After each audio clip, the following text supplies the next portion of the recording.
3,000 years ago, the Indian subcontinent was living in the shadow of a lost era. The sprawling, highly organized cities of the Indus Valley Civilization, places with advanced town planning and massive brick architecture, were long gone. Humanity had fractured back into small, scattered agricultural communities. This was the Chalcolithic period, an era where survival depended on a fragile combination of stone tools and the limited metalworking of the time. Their primary metal was copper, but copper is inherently soft, creating a material barrier that blocked the expansion of these early societies. You can bend a thin sheet of it with your bare hands. Take a copper axe to the dense ancient forests of the Ganga Plains, and the blade dulls almost immediately. Try to drag a copper plow through hard, sun-baked earth, and the metal simply bends and snaps against the thick root systems.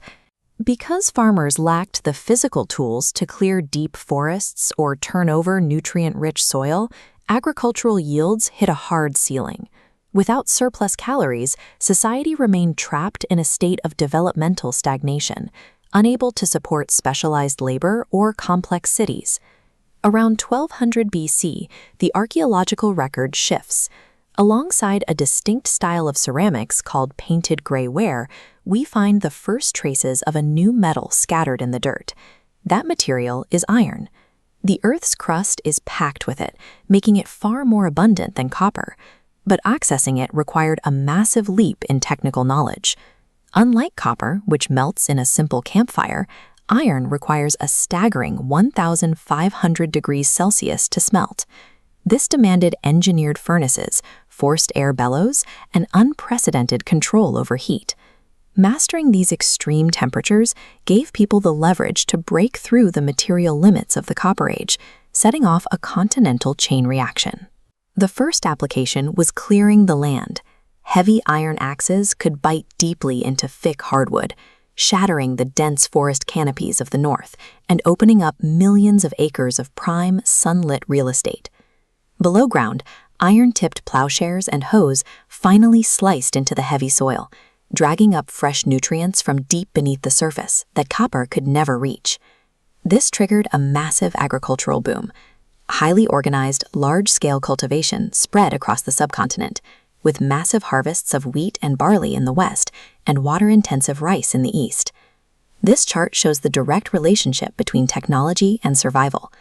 A deeper furrow holds more water and supports stronger root systems, resulting in an exponentially higher yield of grain per acre. This surplus of calories allowed a massive portion of the population to leave the fields. For the first time in centuries, people could become full-time potters, merchants, soldiers, and administrators. Surging populations soon forced isolated cultural zones to expand. As these communities grew, their borders began to overlap and collide. The map of the preceding Copper Age shows only scattered, isolated pockets of habitation. These communities remained physically and culturally separated by the landscape. But as iron-enabled trade routes unified these regions, the map changes.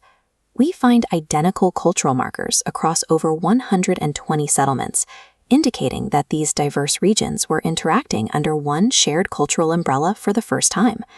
Proximity brought competition. With massive food stockpiles and surging populations, these growing communities began fighting for control of the most fertile territory. The archaeological record shows a distinct shift. Agricultural implements are joined by specialized military hardware. Archaeologists have recovered heavy iron swords, daggers, and carefully forged barbed arrowheads designed for lethal efficiency. In response to these deadlier weapons, open farming communities began digging deep trenches and raising massive defensive walls. The record shows a sudden, widespread adoption of heavy village fortifications. Iron functioned as a network builder, forging connections through trade while simultaneously driving tribes apart through lethal industrial-scale warfare. Massive agricultural surpluses were now colliding with advanced Iron Age military capabilities. The combination of hoarding wealth in the form of grain and the ability to defend it with iron weapons transformed scattered mud brick villages into centralized hierarchical powers. This consolidation of power led to the ultimate political consequence of the era: the emergence of the 16 Mahajanapadas, the first great kingdoms of ancient India. Modest Copper Age huts were replaced by dense, heavily populated cities. We see the return of organized town planning, multi-story stone structures, and complex urbanization dominating the riversides. The year 1000 BC defines a clear boundary in history. It marks the exact moment humanity stopped merely surviving on the land and began conquering it. Iron replaced copper as the primary material of life, and in doing so, it forged the economic and military foundations of the modern state.